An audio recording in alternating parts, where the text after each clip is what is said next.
Readers Entertainment Radio presents Booklights with your host, author Lisa Kessler. Booklights, where we're shining a light on good books. Good morning, everyone. And I know it's still January and many people are where it's cold, and we're going to be talking about a cold book today. But anyone who's been a longtime listener of Booklights knows that I'm kind of obsessed with Greenland and polar exploration and all that stuff. So you'll know why I'm so excited that we have Henriette here today with her brand new book called Terra Nova. And if you haven't read her yet, you're in for a treat. And I'm going to read her bio here so you can get to know her. Henriette, oh, and I didn't ask her how to pronounce her last name. Henriette, are you there? How do I pronounce your last name? Lazaridis. Okay, well, I probably would have guessed right. Okay. Henriette Lazaridis is the author of The Clover House, which was a Boston Globe bestseller. Her short work has appeared in Elle, the New York Times, New England Review, The Millions, and more. And she has earned a Massachusetts Cultural Council Artist Grant. She's a graduate of Middlebury College, Oxford University, where she was a Rhodes Scholar, and the University of Pennsylvania. She has taught English at Harvard, and she now teaches at Grub Street in Boston. She founded the Drum Literary Magazine and currently runs the Kruna Writing Workshop in northern Greece. She also writes a Substack newsletter, The Entropy Hotel, and I put a link to her Substack and also to her website on the talk. So if you're listening live or if you're listening later, you can click either one of those links and get connected with her. Her website's beautiful and there's all kinds of fascinating information there. So definitely go give that a visit. And without any further delay, Henriette, I know you're there because I forgot. I should have asked you that before we started the show, but thank you for helping me out. How are you? Oh, no worries. I'm really well, and I'm really excited to be in the company of a fellow a fellow polar obsessive, because that's obviously right? I share your obsession, though mine is at the other end of the globe from Greenland. Yeah, right? I love that. Well, can you tell everybody who's listening about your new book about Terra Nova and why they should run out and grab a copy? Besides Antarctica? Well, yeah. Terra Nova is a story about two fictional Antarctic explorers and the woman who loves them both, who is back in London, and this is in 1910. So she, Viola, becomes involved with the suffrage movement that's going on at that time in London, and she is a photographer like her lover who's on the expedition with her husband. And so she begins doing a photographic exhibit involving the hunger strikers of the suffrage movement. But in any case, the narrative focuses on both the men's journey in Antarctica and Viola's sort of journey in London, and then they come together. I don't want to give any spoilers out, so I'll just leave it there. We'll talk more about other things. Well, I wanted to ask because it takes place in 1910, and it sounds like her husband and her lover are down there. Do the husband and the lover know that she loves them both, or is that a spoiler? Excuse me. This is something that the reader and they find out pretty early on in the book. But no, the husband doesn't know. So this is one of the things that affects the men's relationship as they're in a place where they need each other for survival. It's also a moment when the husband says, if we were anywhere but here, I would kill you. But he can't afford to kill his expedition photographer for many reasons. So they don't know at the start. Okay. Yeah, that makes things much more complicated. Yeah. I wanted to create a story where the men certainly have, their mission is to be first to the South Pole. They're racing against a fictional Norwegian explorer.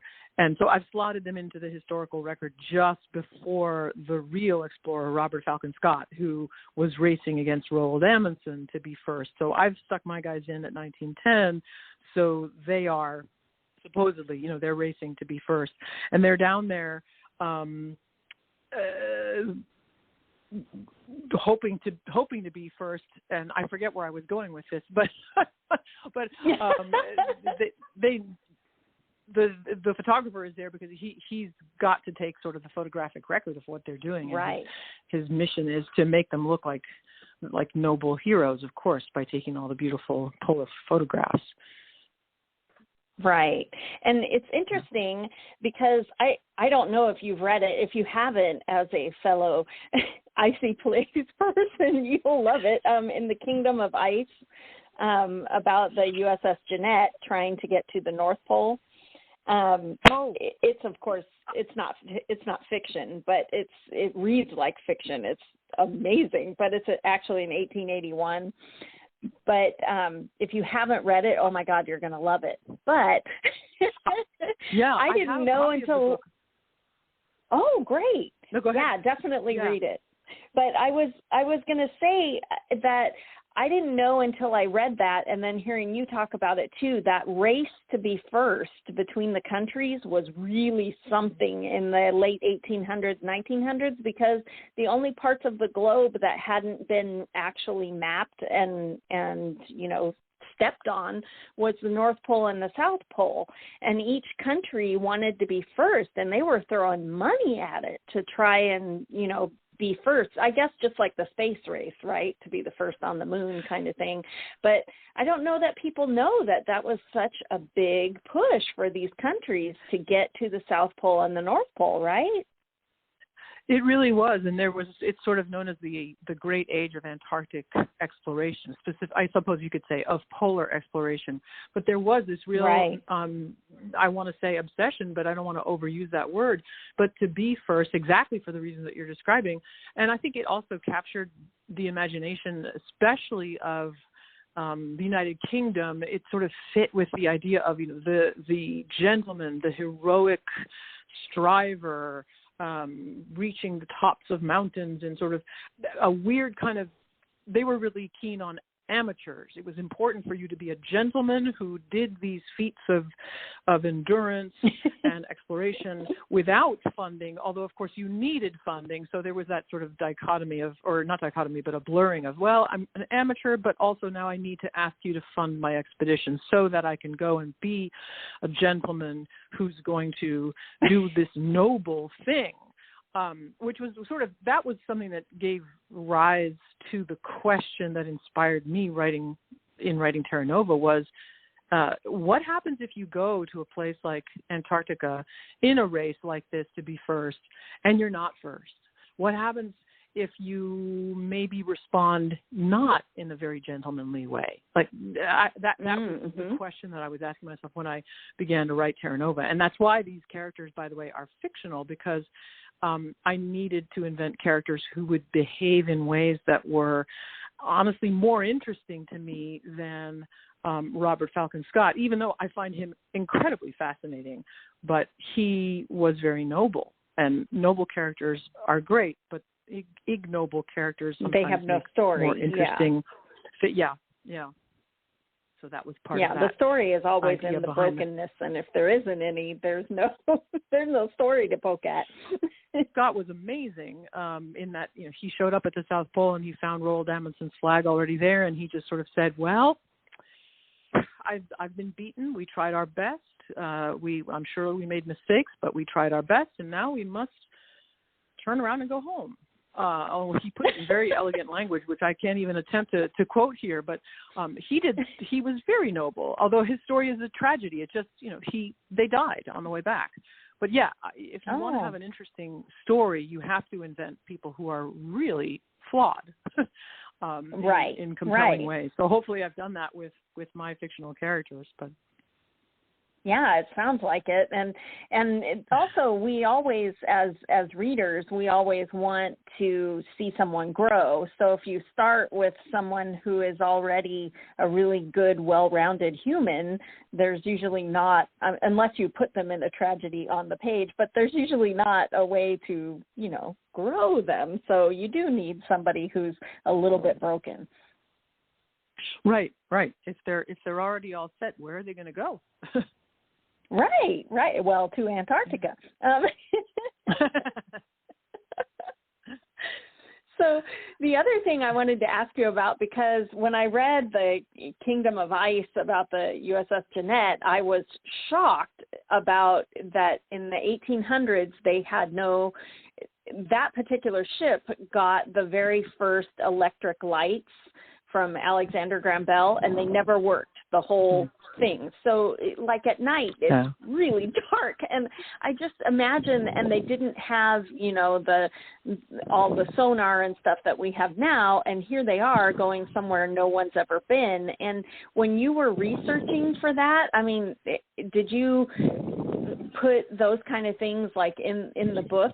Do people realize in 1910 that they didn't have, there would be no way to contact people and say, we're in trouble, right? Right. So the one answer to the question is yes, I did research all of this stuff, but my fascination with Antarctica starts from when I was about 7 years old, and I saw a documentary about Robert Falcon Scott.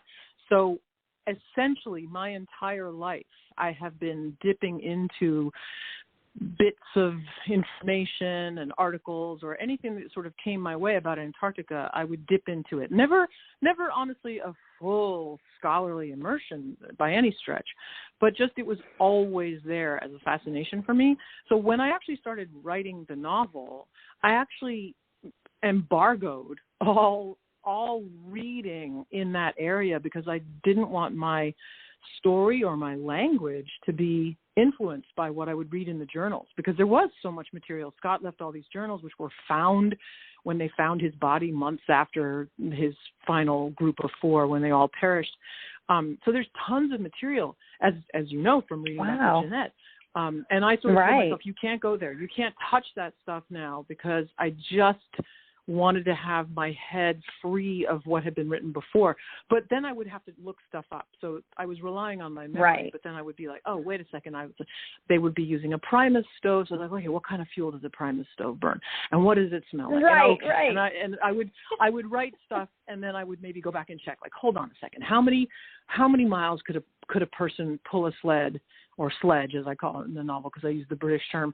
How many miles could they go in a day? So I'd have to check those details. But so it was a weird kind of thing where, yes, I did a lot of research, but I also had done it over the course of like 50 years almost. With the your whole life you were researching for this book. Kind of, and looking at the beautiful photographs. I mean, there's some incredible, the photographs that Herbert Ponting took when he was the expedition photographer for Scott, and also Frank Hurley, who took all the ones for Shackleton's expedition. They're just beautiful. So even if you don't ever want to read anything about the terrible suffering that these people, and it's always men, at least back then, that they underwent, you can just look at these gorgeous images. But to go to your question about the darkness, this was something that really fascinated me. The idea of an Antarctic night where it's just night for weeks. I had to set my story during the Antarctic summer because that would make sense from an expedition perspective. And I've also compressed the time of the expedition. Oftentimes they would go and they were actually trying to do scientific research when they went to Antarctica or Greenland or the North Pole. They were, all the people on the expedition, they were collecting samples, they were taking measurements, they were mapping. And so that adds plenty of time to any expedition, but for the sake of the fiction, I took that element out and I streamlined it. So my guys they're on the march during the Antarctic summer. So I'm dealing with a situation where at night, as I don't know where I got this idea, if it's true or not, but they put sacks over the dogs' heads because the dogs won't sleep if it's too bright. I don't know that that's actually made for good prose. So it's in there. Yeah, that's right. They're dealing with a sun that never sets. So and at least marginally warmer should be in quotation marks. So right, because still freezing. So like minus 40 Fahrenheit. Yeah. So did they know in 1910 that the light was all light or all dark down there? Did they know that then? They did. Yeah, they did. Okay. It was sort of understood how days lengthened and shortened. But if you go back far enough, Antarctica would have been. For a long time, nobody knew there was anything down there. For centuries, right? Nobody knew that there was a continent there, and then people began to map the edge and be like, "Oh, okay, there's a landmass here. What is this landmass?" But yes, it took time for people to actually reach that landmass. Right. Yeah. And it was so funny reading these books about that time period where we were racing out to basically, map every inch of the globe. And so the North Pole and the South Pole, they didn't know, what was down there. And in that other book I was talking about, they are trying to go to the north, and they have pictures of old maps in there where they thought it was a tropical paradise up at the top because there's a Gulf Stream that comes down that's warm. So they just assumed it's a warm tropical paradise up there. So it's wild. It's really interesting.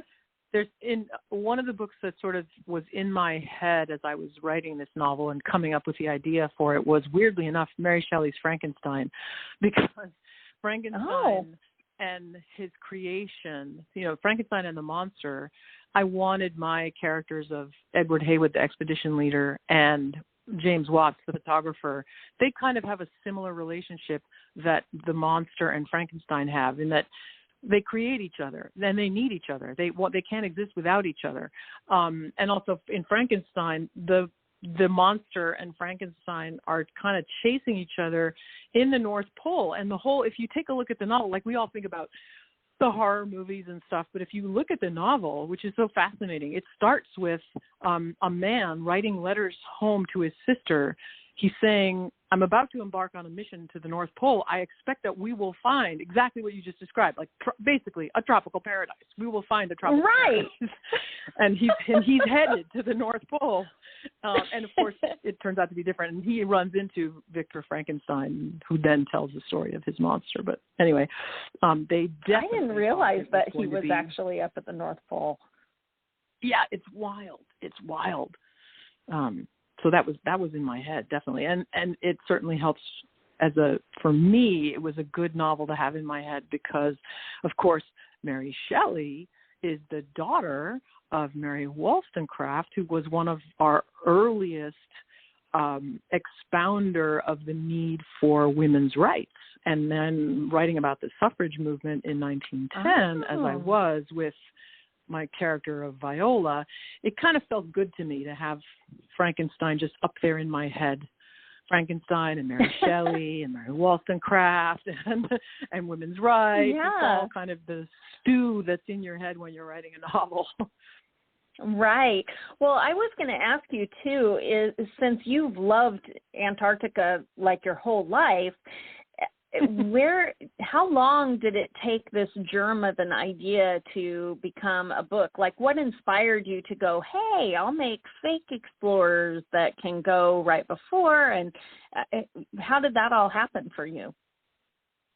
I think I've been kind of holding this question in my mind as I grew up from age 7, when I thought, oh, Antarctic explorers are always noble and this is wonderful. As I got older, I began to, every time I thought about Scott, I'd think, what was that like, the moment when he got to the South Pole and there's Roald Amundson's flag? And it's sort of, the question kind of matured with me and became more complicated as I grew up. I couldn't let go of it. And it got in my head as this question that I wanted to explore, and that I had to do with fictional characters because I admire Scott too much. I didn't want to solve, right. And well, I mean, he wouldn't have worked because he didn't do anything complicated. And so I couldn't let go of the idea. And I remember getting to a point where I was a little nervous about how to begin and where to begin. And finally, I actually realized if I didn't sit down and start writing right away, it was going to become almost like a writer's block. And I don't actually believe in writer's block. It's like, get your butt in the chair and write. And so I did that. And it was December. It was like an early December of quite a few years ago. And I just sat down and stuck these two men on the Antarctic ice and pushed them forward. I'd done a lot of note taking. I had thought about it for a long time. I had figured out that there would be the two men, and that there would be a third character, that there would be a woman to make a sort of triangle, because that's unstable in a way that a pair isn't.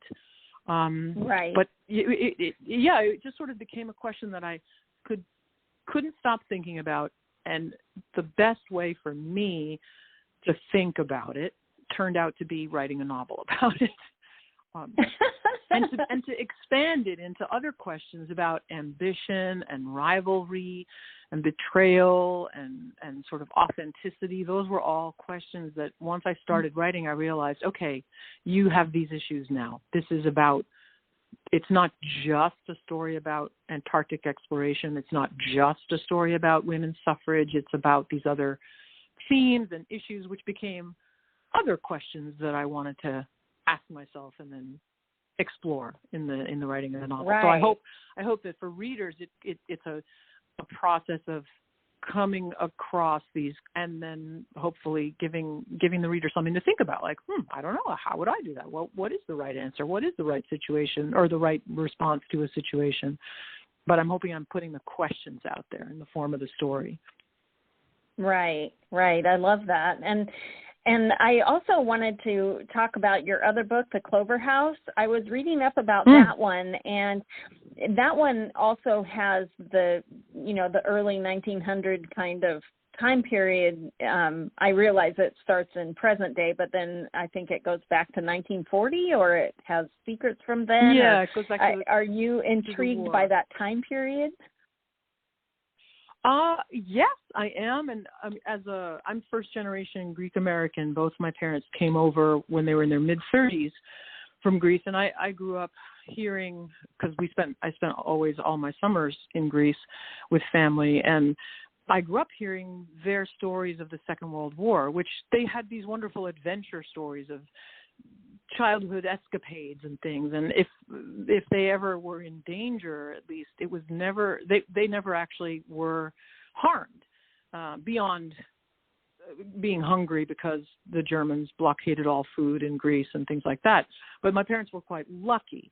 So they had these stories that were fascinating to me, but I tried for a long time to write a novel around those stories, and it kept failing until finally I realized they're happy stories. They don't go anywhere. You have to make them sad.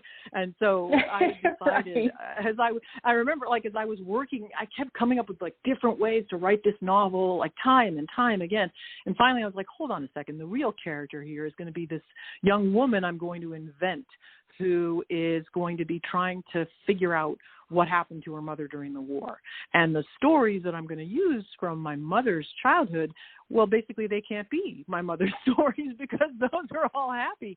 So those were happy, right? Oftentimes, like the window dressing, like the house or the locations are from my mother's childhood. But wherever something went well in my mother's experience, I kind of took it into tragic territory. Sorry, Mom. Yeah. So sort of like 70% of that novel is set in the present day as the young woman is she's exploring, literally sifting through possessions she's been given by her uncle when he dies. And she's piecing together a kind of a family mystery. And then certain chapters take you back to the time of the Italian occupation of the city of Patra, and you see sort of the real events that the daughter is sort of coming close to figuring out. So I guess you could say, I really must have a thing for two timelines, because there's two novels that do that. If not timelines, two narrative threads at the same time. Right. Well, it sounds like from your bio that you've always loved writing and telling stories, but what was your journey like to actually get your book published because it's a long and winding road. But readers are always curious how that happened for you. It is a long and winding road. It of course, it changes. Sometimes it's really fast and sometimes it's deadly slow. And it's such a learning process the whole way around. When I had been an academic for many years, and when I left academia, it was with the idea of like, oh my gosh, I was actually supposed to be a novelist. How did I end up in this weird detour where I became an academic? Hold on a second. And I changed course, and I had this crazy notion that I would send work out and everything would be great, which we know is not a thing. It's just not the reality of publishing. And so this was something I really had to reckon with. And I did all kinds of things to sabotage myself and hedge my bets and play it safe and all these other phrases that we have. But they were all happening. I was making them all happen. And what that meant was I was not making my writing happen in a good way. And then I finally got serious and started working hard, which, again, that doesn't guarantee anything, sadly. But as I was alluding to before, I tried to write many, I suppose you could say there are many, not just one or two, but many novels in a figurative drawer somewhere of mine that will never see the light of day because they were the ones that I learned on. And I had a whole other one that has nothing to do with the Clover House. That's the one I learned on. And in the Clover House, I kept trying, as I was saying, all these different ways and learning as I went until I finally understood, okay, this is what I need. This is what you need. You need a character who's looking for something. And then it made sense. So I have to say I was quite lucky. I found an agent with some trial and tribulation. It's not easy. And then I don't think I'm speaking out of turn. He went on submission with the novel on a Thursday, and by Monday, I had offers to interview with editors, meaning, there was interest. Wow. So I was on the phone with editors. Well, and that was lovely. What it meant was that the next time around, I was like, oh, this is great. So my agent's going to go on submission with my manuscript, and in 2 days, I'll have an offer. And next week? Not how it worked. Right. No. The Clover House was a lovely fluke, and it's more realistic that it is just it takes time, it takes patience, it can be maddening. When you're on submission, whether it's because you're querying an agent or because your agent has your novel on submission somewhere, you get going with your other work and you keep at it. And as I tell my students all the time, the writing has to be a reward because it may be the only reward. It's the only reward you can guarantee. If you enjoy the writing process, that is bank. That's everything. It may be the only reward you'll get. So you better like it because if you don't, then don't be wasting your time. And it's the only thing we have control over. We can't make people buy the book. We can't make editors buy the book. The only thing we can control is writing the book. So exactly, which is wonderful because it's kind of freeing because you can say, all right, that means I really need to make sure that I enjoy this, and also I should be doing things that I enjoy. I should be writing the book in a way that I enjoy. I shouldn't be trying to think about what does the market want? What does so-and-so want? No. It's what do you want? What makes you happy?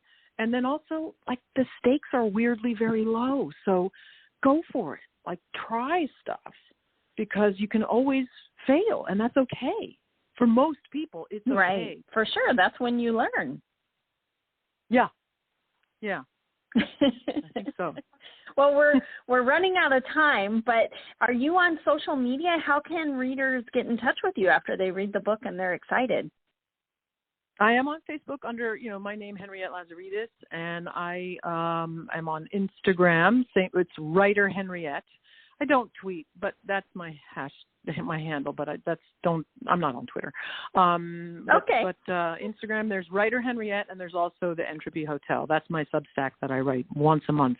I send something out about creative and athletic challenges. Love it.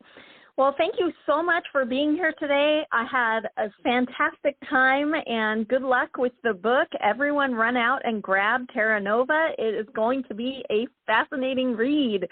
Thank you so much for being here, Henriette. It was great chatting with you. It was great chatting, Lisa. Thank you so much. Thanks for listening. Okay. Everybody else. Yes. Bye-bye. Talk to you soon. Bye-bye. Bye. Thanks for joining us on Booklights. Be sure to connect with us at www.readersentertainment.com for articles, blogs, videos, and podcasts that matter to readers.